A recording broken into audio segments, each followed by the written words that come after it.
Монголын ногоо нам Монгол ардын нам үзэл баримтлал нэг бөгөөд одоогийн шинжлэлийн засгийн газрын бодлого, төлөвлөлт, зорилтод санал нэг байдаггүй улс төрийн хүчнүүд учраас өнөөдөр ийхүү хамтын ажиллагаа явуулахаар болсон байна. Монгол улсын засгийн газраас уран олборлон ашиглахгүй хэмээн мэдэгдэж байгаа. За харин тус хоёр сөрөг хүчнүүдийн зүгээс үүнийг үгүйсгдэг юм а. Түүнчлэн эрх ерөнхийлөгчийн сонгуулийн эрх баригч бодлоонтуулах эрсдэл бий учир түүнийх нь эсрэг зогсох хүчээ зузаатгаж байгаатай агаар нэгэн гэж онцолсон юм а.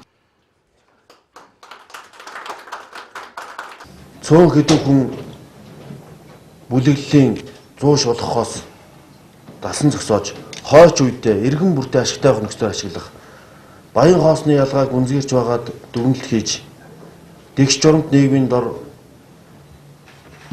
чинээлийг дундаж ангид зориулсан тийм нийгэм байгуулахыг зорж тэмцэнэ, Монгол хүний төлөө тэмцэнэ гэсэн заалтад болсон. Тэгээ энэ үзэл санаанд бол нэгдэж байгаа бүх намуудтай хамтарч ажиллая.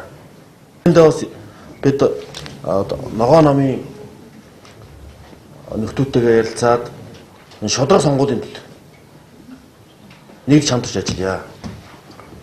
Иргэн бүрийн санал тоологддог, уншигддаг, бодтой байдаг ийм шодрох сонгуулийг тэр шодрох сонгуулийг нь шүүх хэн нэгэн үзэгнийхээ үзээр засварладаг тийм арчилгүй ийм шодрог нийгмийн төлөө хамтарч ажиллая гэсэн юм зорж.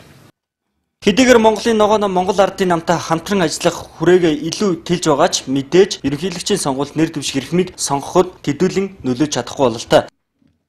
Бид нар одоо өнөөдөр юун дээр санаа нэгдсэнийг бол ардын намын нөхөд бол хэллээ шүү дээ.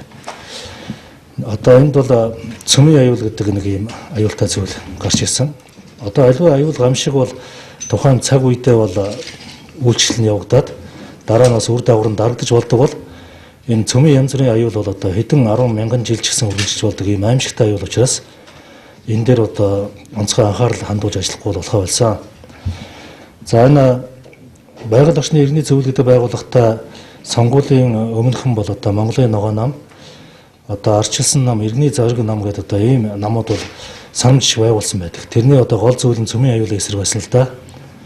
Тэгэхэд бол өнөөдөр Монголын ногоо нам одоо цөмийн аюулын эсрэг байр суурьтай.